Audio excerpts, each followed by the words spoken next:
आप सबको को जय मसीह की। प्रभु आप लोगों को बहुत बहुत आशीष दे। और आइए आज के वचन में जाएंगे। यशायाह 58 उसका 3 में लिखा है, वे कहते हैं क्या कारण है कि हमने तो उपवास रखा परंतु तूने इसकी सुधि नहीं ली, हमने दुख उठाया परंतु तूने कुछ ध्यान नहीं दिया।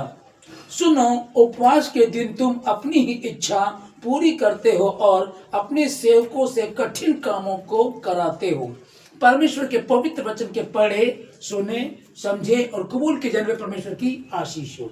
आमीन। जब परमेश्वर ने उपवास के लिए कहा था कि अपने जी को दुख देना, ओके, जी को दुख देना, आज की सांझ से लेकर अगली सांझ तक कुछ नहीं खाना। और दानियल ने खाया भी है, ओके। उसके बाद भी लिखा, स्वर्गदूत आकर के कहता तेरी प्रार्थना पहले ही दिन सुन ली गई थी। और यहां परमेश्वर कह रहा है कि जैसा उपवास आजकल तुम लोग रखते हो उससे तुम्हारी प्रार्थना ऊपर सुनाई नहीं देगी। अरे हमको 30 दिन हो गए उपवास रखते हुए और आज में पता लग रहा है जैसा उपवास तुम रखते हो, हाँ यही तो है। 40 दिन प्रतिदिन में वो आपसे बातें कर रहा है, आपको सिखा रहा है, वचन से सिखा रहा, प्रार्थना कर, उसके समीप बैठो और वो उनको सिखा रहा। अरे दानियल का उपवास, हाँ उसका उपवास था, उसने रखा और उसकी सुनी गई। 20 दिन तो लेट हो गए, ओके। यदि स्वर्गदूत को लेट ना होता तो वो पहले दिन आकर के बोलता ये तेरी प्रार्थना का उत्तर में लेकर के आया हूं, है ना। लेकिन उसने क्या कहा, मैं आ रहा था, मुझे बीच में रास्ते में लड़ना पड़ा, 20 दिन में लेट हो गया और पहले ही दिन तेरी प्रार्थना सुन ली गई थी। उसमें मैं क्या करना, उसमें ये हमको करना कि कई बार होता है कि उपवास रखा, कुछ भी नहीं खाया, ओके। ये लोग, इन्होंने भी कुछ नहीं खाया पिया, लेकिन ये क्या कर रहे हैं, अब ये परमेश्वर पे दोष लगा रहे हैं, प्रभु क्या कारण है कि हमने उपवास रखा परंतु तूने हमारी सुधि नहीं ली, तूने ध्यान ही नहीं दिया। 5 में लिखा है यहां, जिस उपवास से मैं प्रसन्न होता हूं, अर्थात जिसमें मनुष्य स्वयं को दीन करे, क्या इस प्रकार करते हो। स्वयं को दीन करना है। और यही हमको लगता है कि दानियल स्वयं को दीन कर रहा था, वरना वचन के अनुसार तो उसका उपवास था ही नहीं। उसने आज की सांझ से लेकर अगली सांझ तक कुछ नहीं खाना था, वो तो उसने नहीं किया। वो कह रहा है कि मैंने शरीर पर तेल नहीं लगाया, मैंने कुछ स्वादिष्ट भोजन नहीं खाया, तो इसका मतलब वो दाल मखानी नहीं खा रहा था, तड़के वाली दाल नहीं खा रहा था, लेकिन दाल खा रहा था, है ना। तो मतलब कि पेट तो भर ही रहा था। लेकिन उसके बाद भी उसका उपवास तो बहुत खूबसूरत रहा। स्वर्गदूत उसकी प्रार्थना का उत्तर लेकर के आता। यहां लिखा है कि स्वयं को दीन करे। जिस उपवास से मैं प्रसन्न होता हूं, अर्थात जिसमें मनुष्य स्वयं को दीन करे, क्या तुम इस प्रकार करते हो। क्या सिर को झाऊ के समान झुकाना, अपने नीचे टाट बिछाना और राख फैला के वो तुम उसे उपवास कहते हो।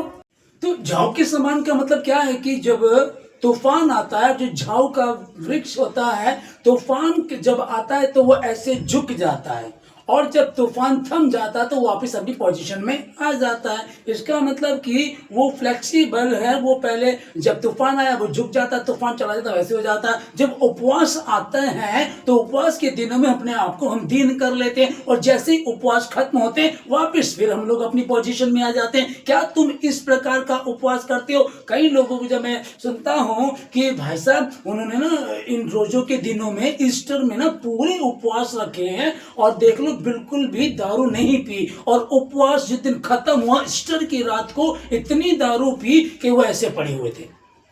हाँ, कई सारे लोगों की इस तरह की टेस्टमनी है। तो परमेश्वर यही तो बोल रहा, जैसे तूफान आया तो ये वो जो 40 दिन का तूफान था, तो ये बिल्कुल नम्र दीन रहे, उपवास रख रहे, परमेश्वर के प्रति ईमानदार हैं। और जैसे तूफान गया, जैसे ही उपवास खत्म हुए, उसी दिन इन्होंने अब बोतलें खोलना शुरू कर दिया। तो जैसा उपवास तुम लोग आजकल रखते हो उससे तुम्हारी प्रार्थना ऊपर सुनाई नहीं देगी। कर लो कोशिश, है ना। स्वयं को दीन करें भाई। जो परमेश्वर ने कहा कि वो तो हमेशा एक ही जैसा था। वो जब दुनिया में आया, जब उसने सुसमाचार प्रचार करना शुरू किया तो लोग उससे सता रहे थे। वो हर जगह वो हम्बली बना रहा। कुछ लोग उसके ऊपर दोष लगाना चाहते हैं, वो हम्बली बना रहा। कुछ लोग उसके लिए गलत विचार करते हैं, कोई बात नहीं। कुछ लोग उसको ले जा करके पहाड़ से नीचे गिराना चाहते हैं, उसने कोई पलट कर जवाब नहीं दिया। और शुरू से लेकर के आखिरी तक यही था कि वो झाऊ के समान नहीं था।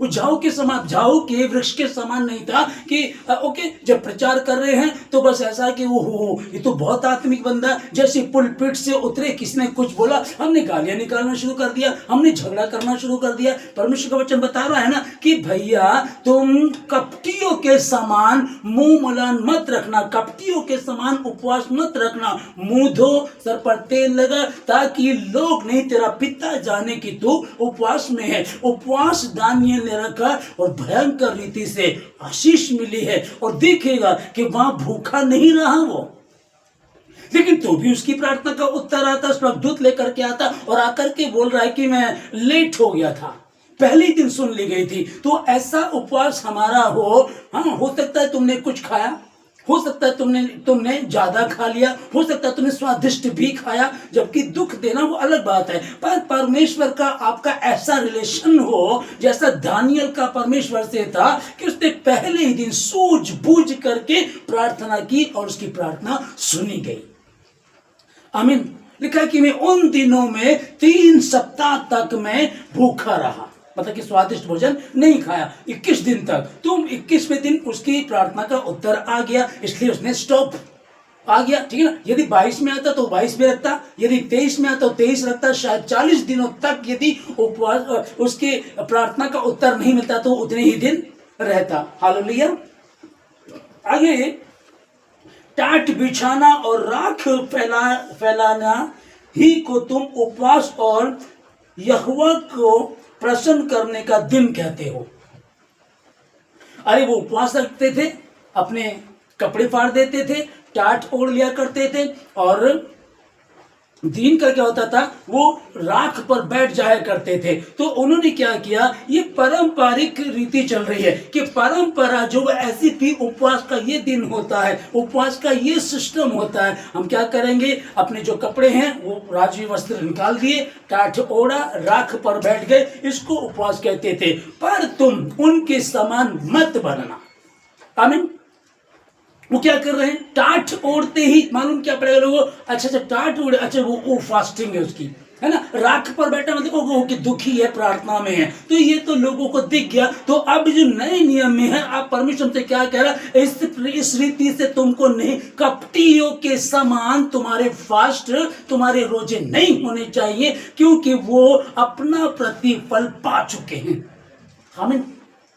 अभी यदि प्रतिफल चाहिए, आज 30 दिन हो गए उपवास रखते हुए, प्रभु तेरा धन्यवाद, 30 दिन हो गए, अभी कुछ थोड़े से दिन बचे, फिर आशीष मिलने वाली है, बरकत आने वाली है। परमेश्वर से जो मन्नत मानी है, जो हमने प्रभु से बातें की है प्रार्थना में, प्रभु तू मुझे बदल, प्रभु मेरे जीवन से अपनी महिमा को ले, मेरे जीवन में ये काम कर, जो भी आपकी मन्नत है, आप खुदा के समीप आए हैं, वो पूरी होने जा रही है। लेकिन मालूम पड़े कि प्रभु कह रहा है कि मैं तुम्हें नहीं जानता। जैसा उपवास आजकल तुम रखते हो, उससे तुम्हारी प्रार्थना ऊपर सुनाई नहीं देगी। क्या ऐसा तुम झाऊ के समान सर को झुकाना और अपने नीचे टाट बिछाना और राख फैलाने ही को तुम उपवास कहते हो? हालेलुया। क्या वो नहीं है कि मनुष्य स्वयं को दीन करे? तो जो बात ये दीन वाली आ रही है ना, ये इंसान के वश की बात तो नहीं है। आप कोशिश करेंगे मैं दीन हो जाऊं तो कहीं ना कहीं प्रॉब्लम आएगी। आप संसार में रहते हैं, आप अपनी दुकान चलाते हैं, कोई कस्टमर ऐसा आ जाएगा खड़ूस जो तुम्हारा दिमाग खराब कर देगा। आप फैक्ट्री में काम करते हैं, आप किसी के नीचे काम करते हैं, आपका बॉस कुछ कहेगा, आपका संग साथी कुछ कहेगा, कहीं ना कहीं प्रॉब्लम आएगी। वहां बड़ा मुश्किल होता है कि मैं कैसे साबित करूं। प्रभु ने कहा कि तुम पृथ्वी का नमक हो, मैं नमक हूं, लेकिन नमक भी कई बार अपना स्वाद खो देता है कि यार क्या करें। तो जब स्वयं को दीन करना है। और प्रभु ने कहा तुम पृथ्वी का नमक हो, तो मैं कैसे नमक बन सकता हूं, कैसे मैं दीन कर सकता हूं, ये मेरे हाथ में तो नहीं। हाँ, जब हम उससे मांगेंगे तो वो कर देगा। प्रभु आपने कहा कि क्या वो ऐसा उपवास नहीं कि मनुष्य स्वयं को दीन करे, तो मात्र इन 40 दिनों में नहीं, हम हमेशा ऐसे कर सके। ये कब होगा प्रभु? मुझे धो और शुद्ध कर। प्रभु क्या कारण है परमेश्वर कि हम उस दुष्ट आत्मा को क्यों नहीं निकाल सके? अपने विश्वास की कमी के कारण। तो क्या कहा चेलों ने? प्रभु हमारे अविश्वास का उपाय कर और हमारे कमजोर विश्वास को मजबूत कर, और मांगो तो तुम्हें दिया जाएगा। और प्रभु ने कहा जैसा तुम्हारा पिता वैसे तुम भी बनो। आमीन। और अंश अंश करके उसमें बढ़ते चले जाते हैं, अंश अंश करके बदलते चले जाते हैं। तो प्रभु तेरा धन्यवाद। यह परमेश्वर तो बदल सकता है, लेकिन अगर कहे कि भैया ये जो 58 को यशायाह हम पढ़ रहे हैं उसमें 5 में, जैसा उपाय जिस उपाय से मैं प्रसन्न होता हूं, अर्थात जिसमें मनुष्य स्वयं को दीन करे, तो असंभव तो नहीं है पर बहुत मुश्किल है। हाँ, यदि परमेश्वर आपके पक्ष में है, यदि परमेश्वर के साथ आप दीनता में रहते हैं, परमेश्वर की देवड़ी में पड़े रहते हैं, तब परमेश्वर ये करा देगा। हालेलुया। और 6 में लिखा जिस उपवास से मैं प्रसन्न होता हूं वह क्या यह नहीं कि अन्याय से बनाए हुए दासों और अंधेर सहने वालों का जुआ तोड़कर उनको छुड़ा लेना और सब जुओं को टुकड़े टुकड़े कर देना। 6 में जो लिखा है। हालेलुया। एक होता है कि जैसे कि आप ब्याज, कई लोग ब्याज पे पैसे देते हैं, ठीक है ना। तो बहुत सारे लोग हैं जो मसीह में होने के बाद भी, जबकि मसीह क्या कह रहा है, प्रभु ने क्या कहा कि ब्याज पे पैसा नहीं देना, ये गलत है। ओके, लेकिन कई लोग देते हैं और कई लोग लेते भी हैं, तो इनसे उनका ओके चलो वो कर रहे हैं, लेकिन जब प्रभु ने कहा तो उसको नहीं करना। तो यहाँ जो लिखा है हमने 6 में पढ़ रहे हैं, जिस उपवास से मैं प्रसन्न होता हूँ वह क्या यह नहीं कि अन्याय से बनाए हुए दासों को और अंधेर सहने वालों का जुआ तोड़ा जाए। तो एक जुआ उनके ऊपर रख दिया है। अब वो जैसे कि ब्याज पे पैसा दिया जाता है कि बैंक तो 3% देता है, यहाँ 10% में 20% में लोगों को लूट रहे हैं, तो ये भी नहीं हो। उपवास के दिन में उस जुए को तोड़ना है, वो ऐसा होना चाहिए। और दुष्टता के बंधनों को तोड़ना है। अगर हमारे अंदर कुछ दुष्टता है तो हम उसको खत्म करें, है ना, उसको हमको खत्म करनी है। प्रभु ये जो उपवास के दिन है, आप प्रभु हमारी सुधि ले परमेश्वर। जब निन्वे शहर का राजा जब अपनी गद्दी से उठकर टाट ओढ़ करके उपवास में बैठ गया और प्रभु ने कहा कि देखो मैंने निन्वे शहर के लोगों को देखा कि वो नम्र बन गए, दीन बन गए और अपनी बुरे कामों को छोड़ दिया है, तब उसने उनको क्षमा कर दिया। तो जब हमारा उपवास ऐसा होगा, वो गलत काम कर रहे, ब्याज पे पैसा दे रहे, व्यभिचार कर रहे हैं, लोगों को सता रहे हैं, इस तरह के उनके काम थे। यहां परमेश्वर जिस बात के विषय में कह रहा है, और दुष्टता के बंधनों को तोड़ना, सब जुओं को टुकड़े टुकड़े कर देना। ओके, एक जुआ जो यहां बता रहा है, जबकि हम जब मत्ती की पुस्तक में पढ़ते हैं तो प्रभु ने कहा मेरा जुआ अपने ऊपर ले लो। तो परमेश्वर कह रहे कि मेरा जुआ अपने ऊपर ले लो और मुझसे सीखो क्योंकि मैं नम्र और मन में दीन हूं। ओके, ले लो कह रहा है। तो उससे पहले लिखा है कि सब परिश्रम करने वाले और बोझ से दबे लोगों मेरे पास आओ। तो कई बार लगता है कि मैं जुए को कैसे तोड़ू, बंधनों को कैसे तोड़ू, और सारी जुओं को तोड़ना। तो जब हम लोगों पर जुआ रखते हैं, तब जब लोगों पर हम क्या कर रहे, कठिन कठिन काम कराते हैं, तो वो नहीं कराना। सब बंधनों को, या जो लिखा है जिस उपवास से मैं प्रसन्न होता हूं वह क्या यह नहीं कि अन्याय से बनाए हुए दासों और अंधेर सहने वालों का जुआ तोड़कर, अन्याय से बनाए हुए, ठीक है ना, उनको तोड़ना है। अब ये जो लिखा है यहाँ, एक जुआ, परमेश्वर कह रहा है कि मेरा जुआ अपने ऊपर ले लो, और यहाँ लिखा है कि वो जुए जो है जो अन्याय से बनाए हुए, और सब जुओं को, सब बंधनों को तोड़ देना है। तो जो तुम लोगों पर बोझ रखते हो उसको क्या करना, उसको तोड़ देना। ये मत्ती की पुस्तक 23:4 में लिखा है, यहाँ लिखा है वे एक ऐसे भारी बोझ को जिनको उठाना कठिन है बांधकर उन्हें मनुष्यों के कांधों पर रखते हैं, परंतु स्वयं उसे अपनी उंगली से भी सरकाना नहीं चाहते, है ना।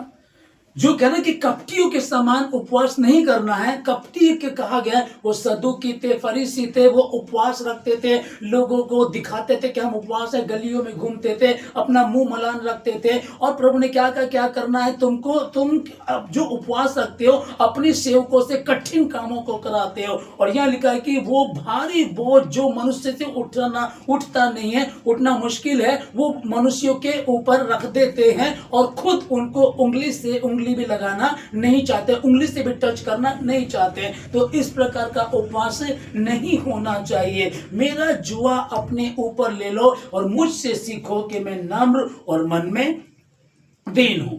और साथ में यहां लिखा है ये क्या, वह यह नहीं कि अपनी रोटी भूखों को बांट देना, अनाथ और मारे मारे फिरते हुओं को अपने घर ले आना, किसी को नंगा देखकर वस्त्र पहनाना और अपने जाति भाइयों से अपने को ना छिपाना। जो साथ में लिखा हुआ है कि भूखमरी भारत देश में बहुत है। ओके, आंकड़े बताते हैं कितने लोग रात को भूखे सो जाते हैं, लेकिन अब भूखे को खिलाना चाह रहे हैं लेकिन उसको कैश चाहिए। इसी में कई लोग ऐसे हैं जो दारू पीना चाहते हैं, अब पता ही नहीं चलता कि कौन भूखा है। लेकिन वही है कि जब आप परमेश्वर के प्रति ईमानदार होते हैं, अपने खाने को, भाई मेरा उपवास है, जो खाना मेरा बच्चा मैं उसको लेकर के जाऊं और किसी भूखे को दूं, तो परमेश्वर प्रार्थना करके जाएंगे तो आपका खाना सही जगह पहुंचेगा। ये सच है कि आप स्टेशन पे जाइए खाना लेकर के, अगर उनको लगे आज खीर है तो लोग जल्दी जल्दी लाइन में आते हैं। उनको ऐसे दाल रोटी है तो वो पसंद ही नहीं करते। उनको पता है कई लोग आएंगे, कोई खीर लेके आएगा, कोई कड़ी चावल, कोई दाल चावल, तो वो भी ये चेक करते हैं क्या है। उनको अब ये हुआ कि स्वाद बन गया उनका भी, ठीक है ना। तो यहाँ जो लिखा है कि भूखों को रोटी देना और बेघरों को अपने घर ले आना। बेघरों को अब किसको लेकर के आओगे, कठिन है ये ना, बेघरों को अपने घर ले आना। कई बार क्या होता है कि लोग जो अपने बच्चों को पैदा करते हैं सड़क पर फेंक देते हैं। कितने लोग हैं, मिथुन चक्रवर्ती की पता है कि भाई उसे एक बच्ची पेड़ के नीचे कहीं मिली थी, उसने बच्ची को उठाया और पाल पोस करके बड़ा किया, फिल्म स्टार मिथुन चक्रवर्ती के। तो बहुत सारे ऐसे केस हैं, ठीक है। तो ऐसे अगर कुछ होता तो उनके लिए कर सकते हैं, और अगर नहीं तो हम यदि इन भूखे प्यासों को, मतलब कि जिनको कहा जा रहा है कि भूखों को दो और अनाथों को घर ले आओ, नहीं ला सकते तो अनाथ आश्रम में जाकर के दे सकते हैं हम लोग। वहां जो है उन किसी बच्चे की पढ़ाई पर हम पैसा खर्च कर सकते हैं जिसका लगे। कई बार हमें पता होता है कि वाकई इस बच्चे को नीड है, इसको आवश्यकता है, कई बार हमको पता होता है, तो उन पर खर्च कर सकते हैं। मत्ती की पुस्तक 25 अध्याय का 35-36 में लिखा है, क्योंकि मैं भूखा था और तुमने मुझे खाने को दिया, मैं प्यासा था और तुमने मुझे पानी पिलाया, मैं परदेशी था और तुमने मुझे अपने घर में ठहराया, मैं नंगा था और तुमने मुझे कपड़े पहनाए, मैं बीमार था और तुमने मेरी सुधि लिए, मैं बंदी गृह में था और तुम मुझसे मिलने आए। हालेलुया।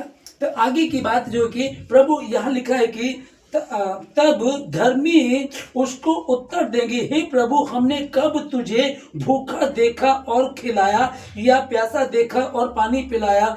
और 40 में लिखा है, तब राजा उन्हें उत्तर देगा, मैं तुमसे सच कहता हूं कि तुमने जो मेरे इन छोटे से छोटे भाइयों से किया, किसी एक के साथ भी किया, वह मेरे ही साथ किया।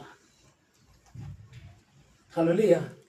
भूखे को खाना खिलाओ, मारे मारे फिर तो अपने घर लेकर के आओ, ये कैसे होगा, ठीक है ना। ये किसकी बात चल रही है। तो यहाँ ये जो मत्ती की पुस्तक हमने 25 का 35 से 36 तक पढ़ा, हम उसको कर सकते हैं। जो मसीह के लोग हैं, प्रार्थना में हमारे साथ संगति करने वाले लोग हैं, बहुत सारे दुखी हैं, परेशान हैं, बहुत सारे बीमार हैं, बहुत सारों के पास दवाइयों का पैसा नहीं है, बहुत सारे लोगों के लिए प्रार्थना कर सकते हैं, अपनी जेब से कुछ दे सकते हैं, कई बार उनको खाना दे सकते हैं, कई बार ऐसा हम कर सकते हैं। तुमने या जो हमको इसको पढ़ रहे हैं, क्योंकि मैं भूखा था और तुमने मुझे खाने को दिया। तो प्रभु यहाँ बोल रहा है कि प्रभु हमने तुझे खाने को दिया। प्रभु कह रहे कि मैं नंगा था, तुमने मुझे कपड़े पहनाए, मैं बंधन में था, कैद में था, तुम मुझसे मिलने आए, तुमने मेरी सुधि ली। प्रभु हमने ऐसा कब किया। और 40 में लिखा है कि तब राजा उन्हें उत्तर देगा, मैं तुमसे सच कहता हूं कि तुमने जो मेरे इन छोटे से छोटे भाइयों में से किसी एक के साथ किया, वह मेरे ही साथ किया है। हालेलुया।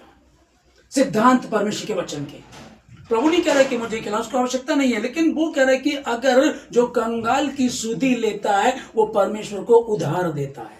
कौन दे सकता है? यहोवा को उधार कौन दे सकता है? लेकिन जो कंगाल की सुधि लेता है, हालेलुया। तेरा बैरी भूखा है उसे खाना खिला, तेरा शत्रु प्यासा है उसे पानी पिला। ये प्रभु कैसे? हाँ, जो तुमने उसके साथ किया तुमने मेरे साथ किया, और जब तुम ऐसा करोगे यहोवा तुम्हें इसका प्रतिफल देगा और यहोवा तुम्हें इसकी आशीष देगा। जब पहले ही दिन तूने सूझबूझ करके प्रार्थना की और खुदा ने तेरी प्रार्थना को सुना, पहले ही दिन तेरी प्रार्थना का उत्तर में लेकर के आ रहा था। सुनो, जैसा उपवास आजकल तुम रखते हो उससे तुम्हारी प्रार्थना ऊपर सुनाई नहीं देती। और जब ऐसा उपवास रखेंगे, इसको ध्यान से समझिएगा, जब इस प्रकार का उपवास रखेंगे निश्चय ही आप आशीषित होंगे, निश्चय खुदा आपको बरकत देगा। जहां हम 3 में पढ़ रहे थे कि क्या कारण है, हमने उपवास रखा तो उन्हें हमारी सुधि नहीं दी। प्रभु कह रहे बताओ कैसी बातें हैं, और क्या बोल रहे खुदा हम आप पर एहसान कर रहे हैं उपवास रख करके। खुदा ने नहीं कहा तुम्हें जरूरी है, लिखा जब तुम उपवास करो, यदि तुमको जरूरत है, तुमको लगता है कि मैं उपवास रखना चाहता हूं, हम उपवास रखना चाहते, जब तू उपवास रखे तो उपवास का तरीका बता। ये उपवास का तरीका, मुंह धो, सर पर तेल लगा, तेरा पिता जाने लोग नहीं, भीतरी कक्ष में जा, द्वार बंद कर, तेरा पिता गुप्त में देखता हो तुझे गुप्त में आशीष को देगा। अब इसका प्रतिफल जब ऐसा करेंगे, जो तुमने जो सुधि ली, किसी भी छोटे से छोटे भाई की सुधि ली, उसे खिलाया मुझे खिलाया, उसे कपड़े पहनाए मुझे पहनाए, तब हम यहोवा को परमेश्वर को देते हैं। आमीन। और 8 में यह लिखा, तब तेरा प्रकाश पांव फटने के समान चमकेगा और तू शीघ्र चंगा हो जाएगा और तेरा धर्म तेरे आगे आगे चलेगा, यहोवा का तेज तेरे पीछे रक्षा करते चलेगा। आमीन। जब ये जो उपवास है, जहां से हमने शुरुआत की, कैसा उपवास रख रहे हो, इससे तुम्हारी प्रार्थना ऊपर सुनाई नहीं देगी। पर जब तुम इस रीति से उपवास रखोगे, बेघरों को घर ले आओगे, भूखों को अपनी रोटी दोगे और अन्याय से बनाए हुए जुओं को तोड़ दोगे। यहोवा का जुआ, यीशु का जुआ अपने ऊपर लेना वो ठीक है, और अन्याय से बनाए हुए जुओं को तोड़ दोगे, तब ऐसा होगा, तब तेरा प्रकाश पांव फटने के समान चमकेगा और तू शीघ्र चंगा हो जाएगा। बीमार हैं हम, दुखी हैं, दवाइयां चलती रहती है, बीपी की दवाई चल रही है, कैंसर हो गया है ना, बहुत सारी बीमारियां हैं, उनकी दवाइयां चल रही हैं, क्या करें समझ में नहीं आ रहा। जब तुम उपवास करो तो इस रीति से उपवास रखना और उसी उपवास में तेरा परमेश्वर तुझे आशीष देगा। छोटे से छोटे में से किसी को खिलाया, उससे नहीं तुमने मुझे खिलाया, उस पर नहीं तुमने मेरे ऊपर एहसान किया, तब तेरा प्रकाश पांव फटने के समान होगा और तू शीघ्र चंगा हो जाएगा। तेरा धर्म तेरे आगे आगे चलेगा, यहोवा का तेज तेरे पीछे रक्षा करते चलेगा। तब तू पुकारेगा और यहोवा उत्तर देगा, तू दुहाई देगा और वह कहेगा मैं यहां हूं। यदि तू अंधेर करना और उंगली उठाना और दुष्ट बातें बोलना छोड़ दे तो। उपवास का क्या? हम जो उपवास रख रहे हैं, आज 30 दिन हो गए उपवास रखते हुए, बड़ा शोर भी मचाते हैं लोग, अरे भाई बस उपवास चल रहे हैं आजकल, चाय पी लो जी, नहीं मेरा उपवास है, अरे कुछ खा लो जी, नहीं मेरा उपवास है। ठीक है, हमारे फास्ट चल रहे हैं, हमको वहां में बताना भी पड़ेगा, अगर ऐसे कहीं ऑफिस में कहीं है जिन लोगों को नहीं पता वो बताना भी पड़ेगा, लेकिन आपके बताने में आप अपने आप को जता रहे हैं या वाकई मजबूरी में बताना पड़ रहा है, दोनों बातों को परमेश्वर जानता है, वहां कोई दिक्कत नहीं है। आपको मजबूरी में बताना पड़ रहा है, प्रभु जानता है, इसको बताना पड़ेगा, प्रभु जानता है, ओके। लेकिन कहीं जान पूछ करके ये मेरे से पूछे, ये मुझे कुछ कहें ताकि मैं बताऊं मेरे ना फास्ट है, आज ना मेरे 30वां उपवास है, तो उपवास रखा, उपवास से निकल करके आए झाऊ के समान। जब उपवास था तो झाऊ के समान झुकाए रहे, और जब उपवास खत्म हो गए फिर हम झाऊ के समान स्ट्रेट हो गए, फिर वही जिंदगी जीना शुरू कर दिया जो उपवास से पहले भी गलत काम चल रहे थे, उपवास के बाद भी गलत काम करना शुरू कर दिया। तो क्या परमेश्वर 365 दिन का खुदा नहीं है? क्या वो मात्र 40 दिन का परमेश्वर है? 325 दिनों में वाकई वो कह रहा है ठीक है जो तुमको करना करो। नहीं, इन दिनों में उपवास रखते हैं, जैसे कि चींटियां एक समय होता है जो वो बटोरती इकट्ठा करती हैं और फिर सीजन खत्म हो जाता, फिर उसको निकाल निकाल करके वो खाती रहती हैं। वैसे ही ये उपवास का सीजन है, हम उपवास रख रहे हैं। इन 40 दिनों में नम्र बने, दीन बने, खुदा से बरकत ले और बाकी 325 दिनों में उस उपवास की आशीषों को निकाल निकाल करके खाते रहे। ओके, लेकिन क्या इंतजार क्या होता है? जैसे ही फास्ट खत्म होंगे, जैसे हमारे रोजे खत्म, हम क्या करें? तुरंत हम कहां जाएंगे? हालेलुया।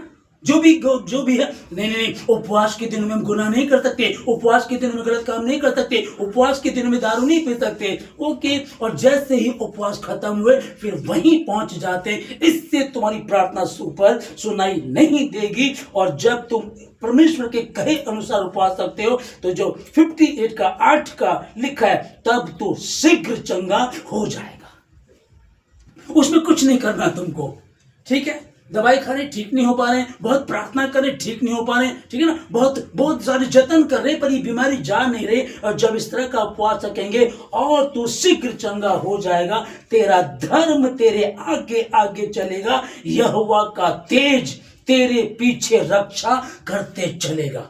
न दिन को न रात को तुझे कुछ हानि होगी। वो परमेश्वर तेरे साथ साथ रहेगा। जब तुम परमेश्वर के प्रति ईमानदार रहते हो, जो परम प्रधान के छाए हुए स्थान में बैठा रहे।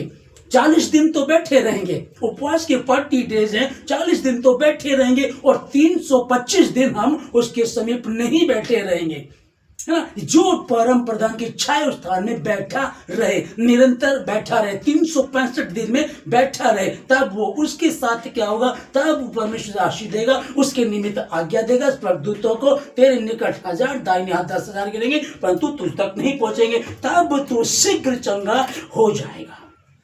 आमीन। 9 में लिखा है, तब तू पुकारेगा और यहोवा उत्तर देगा, तू दुहाई देगा और वह कहेगा मैं यहां हूं। यदि तू अंधेर करना और उंगली उठाना और दुष्ट बातें बोलना छोड़ दे।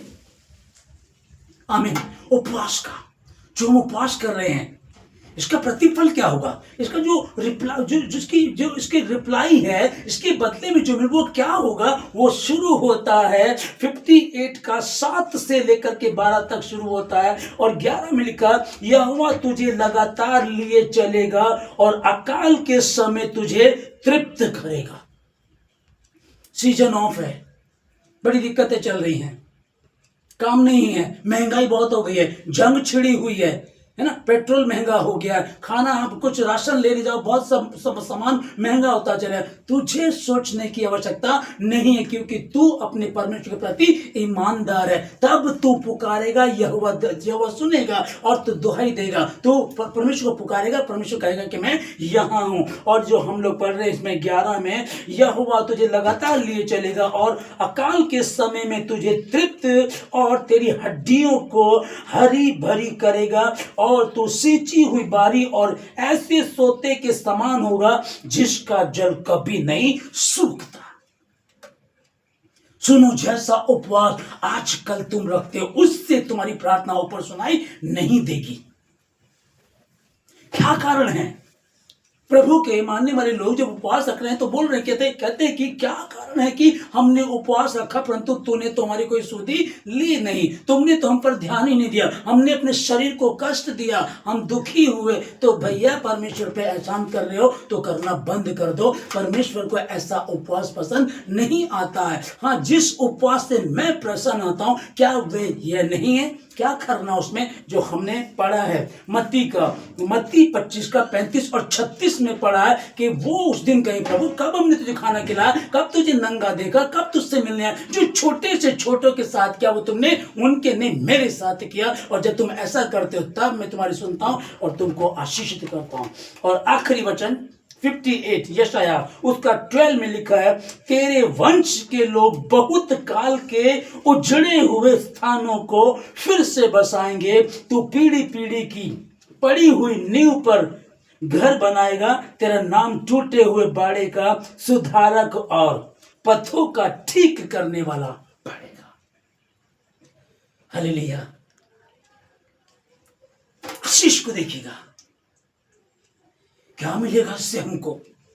क्या मिलेगा जब परमेश्वर की बात को मान करके चलेंगे? पहले ही दिन तेरी प्रार्थना सुन ली गई थी। प्रभु तेरा धन्यवाद। अब क्या होगा? पहले ही दिन तेरी प्रार्थना सुन ली गई थी।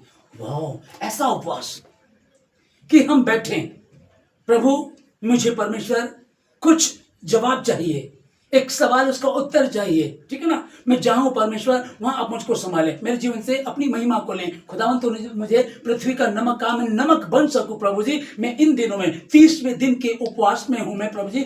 30 डेज हो गए हैं फास्टिंग को, हमें 30 डेज जब हो गए हैं तो इसमें क्या करना प्रभु? मैं, तूने मुझे नमक कहा लेकिन मैं नमक बन नहीं पा रहा हूं, मैं नमक बन सकूं। तूने मुझे ज्योति कहा प्रभु, मैं ज्योति बन सकूं, मैं अपने कुस्तुर वालों को माफ कर सकूं, अपने सताने वालों के लिए प्रार्थना कर सकूं। प्रभु मुझे बना खुदावन, यदि कोई वाकई मेरे गाल पे मारे दूसरा मैं कर सकूं, मुझे ऐसी ताकत हिम्मत दे परमेश्वर। और परमेश्वर कहे कि पहली दिन तेरी प्रार्थना सुन ली गई थी। हालेलुया। क्या प्रतिफल! जिस उपवास से मैं प्रसन्न होता हूं, झाऊ के समान सिर को झुकाने को उपवास कहते हो, ऐसा पसंद नहीं करता हूं। टाठ ओढ़ना, राख पर बैठ जाना, इसको तुम उपवास कहते हो ना? जिस उपवास से मैं प्रसन्न होता हूं, ये ऐसे उपवास से तुम्हारी प्रार्थना ऊपर सुनाई नहीं देगी जिससे मैं प्रसन्न होता हूं। जब वैसा उपवास रखोगे तो प्रभु क्या कह रहा है? तेरे वंश के लोग बहुत काल के उजड़े हुए स्थानों को फिर से बसाएंगे। आमीन। 2026 का ये 30वां उपवास, आज 30 डेज हो गए हैं, है ना? इसको रखो खुदा के समीप। प्रभु राजा, ये यशायाह 58 का, पहले आपने कहा कि मैं ऐसे उपवास को पसंद नहीं करता हूं, तुम्हारी प्रार्थनाओं पर सुनाई नहीं देगी। मैं कैसा उपवास पसंद करता हूं प्रभु? वो तो टाट ओढ़ते थे, राख पर बैठ जाया करते थे प्रभु जी। फिर क्या करना खुदा? को राख पर बैठ जाया करते, टाट ओढ़ करके। प्रभु हमको क्या करना? अब तुमको परंपरा वाली बात नहीं करनी है, मैंने जो तुमको कहा है। तब तुम्हारे पे कैसी आशीष होगी? तब ये तुम्हारे लिए आशीष होगी, तू पीढ़ी की पड़ी हुई नींव पर घर उठाएगा। नींव तो पूर्वजों ने बना दी थी, चौथी पांचवी पीढ़ी बीत गई, मेरे परदादा ने नींव तो डाल दी थी पर उस पर घर नहीं बना सके। एक श्राप बना हुआ था, एक बद्दुआ लगी हुई थी कि वो कभी हम बना ही नहीं पाए। एक श्राप है, उसको कभी बना ही नहीं पाए उसको हम। और यहां लिखा, तू पीढ़ी की पड़ी हुई नींव पर घर उठाएगा, तेरा नाम टूटे हुए बाड़े का सुधारक। ओ गॉड, टूटे हुए जो बाड़े जो कभी नहीं बन सके, कोई नहीं बना सका, तो इतनी पीढ़ी से चलते आ रहे, श्रापित है, वो कभी बन ही नहीं पाया। तेरा परमेश्वर तेरे द्वारा उसको बनवाएगा। यहां लिखा है, तो टूटे हुए बाड़े का सुधारक और पथों का ठीक करने वाला पड़ेगा। आमीन।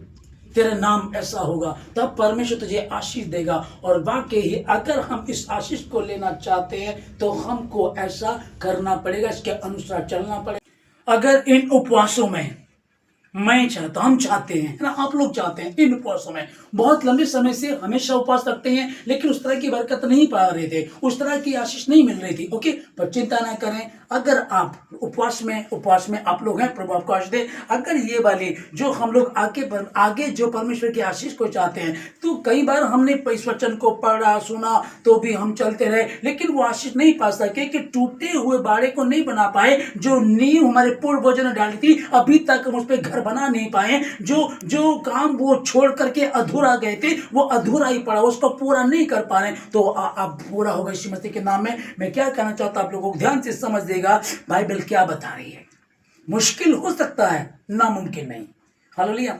जिस दिन तूने पहले दिन प्रार्थना की, शुरुआत की तूने, उसी दिन तेरी प्रार्थना, उपवास करके प्रार्थना की तूने, उसी दिन तेरी प्रार्थना सुन ली गई थी। परमेश्वर आपसे बातें करेगा आज के दिन में। परमेश्वर इस वचन से आपसे बातें कर रहा है। खुदा आपको संभालेगा, हर बुराई से बचाएगा, किसी परीक्षा में पढ़ने न देगा। उपवास का तरीका बदल दीजिएगा। भूखे तो हैं लेकिन नम्र नहीं है, दीन नहीं है, और अपने अपने सेवकों से कठिन कामों को करा रहे हैं और खुद को आराम दे। जिस दिन उपवास है उस दिन नहाए धोए और बस पड़ गए, लेट गए। क्या हुआ, आज मेरा उपवास है। ये कौन सा उपवास है? अरे जब वो उसके नाम से आप उपवास रखेंगे और 40 दिन रात भी यदि कुछ नहीं खाएंगे, और मूसा जब ऊपर से आ रहा है तो उसके चेहरे पर तेज था, ना कि कमजोरी थी, ना कि उसके गाल अंदर घुस गए थे, ना कि वो कमजोर हो गया था, ना कि वो ऐसे लटके हुए आ रहा था। वो कैसे आ रहा था? लिखा कि उसके चेहरे पर तेज था। और उसी के नाम से जब वो उपवास रखे जा रहे हैं, उसी मसीह यीशु के नाम से उपवास रखे जा रहे हैं, तो आप ध्यान में रखिएगा, यीशु मसीह कल और आज और युगान युग एक सा है। आमीन। उसके लिए वो बदलता नहीं है, अपने प्रेम करने वालों को, ईमानदार लोगों को कभी त्यागता नहीं है, और जो योजना उसने तुम्हारे लिए बनाई है वो उसको पूरा करेगा। चुंगी लेने वाला, एक फरीसी, दोनों प्रार्थना कर रहे हैं। चुंगी लेने वाला बातें बना रहा है, अरे मैं सप्ताह में 2 बार उपवास सकता हूं, मैं ऐसे करता हूं, मैं ऐसे करता हूं, और इस चुंगी लेने वाले की तरह ने दोष लगा रहा है। और जो चुंगी लेने वाला था उसने उपवास नहीं रखा, वो पापी था। वो क्या कह रहा है? लिखा है कि स्वर्ग की ओर आंखें उठाना भी ना चाहा, और छाती पीट पीट करके कह रहा है कि मैं दोषी हूं, मैं पापी हूं, मुझ पर दया कर। और प्रभु ने उस पहले को नहीं, इस दूसरे के विषय में कहा। हालेलुया। तो ऐसे धर्मी ना बने। इसी के विषय में प्रभु कह रहा, कपटियों के समान मत करो, जो मतलब कि तुरही बजाना चाहते हैं। अरे मैं सप्ताह में 2 उपवास रखता हूँ, 10वां अंश देता हूँ, है ना, मैं तो लोगों को, भूखों को खाना खिलाता हूँ। तो वो बोल रहे हैं उनके समान मत कीजिएगा।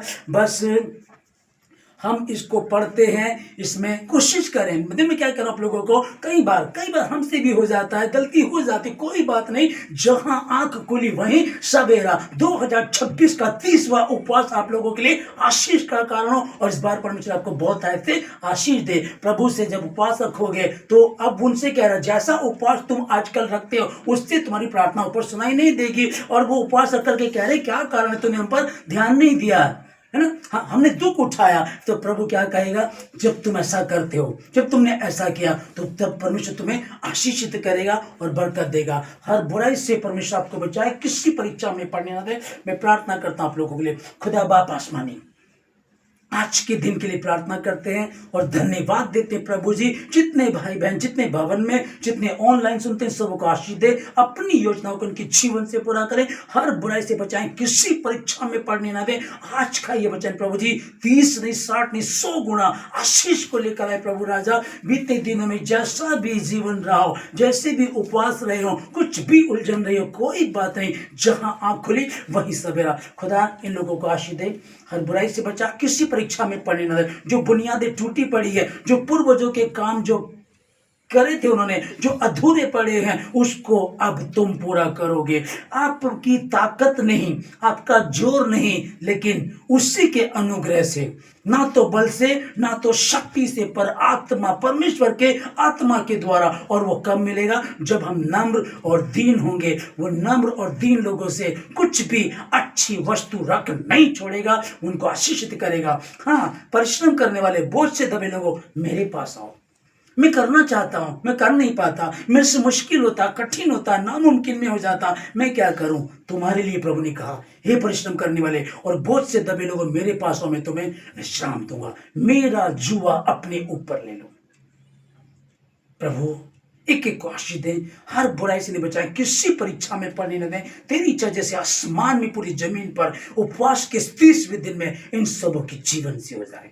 धन्यवाद देते प्रभु जी सारी बातों के लिए, सारी आदर महिमा आपको देकर धन्यवाद के साथ प्रार्थना यीशु मसीह के नाम से मांगते हैं, आमीन।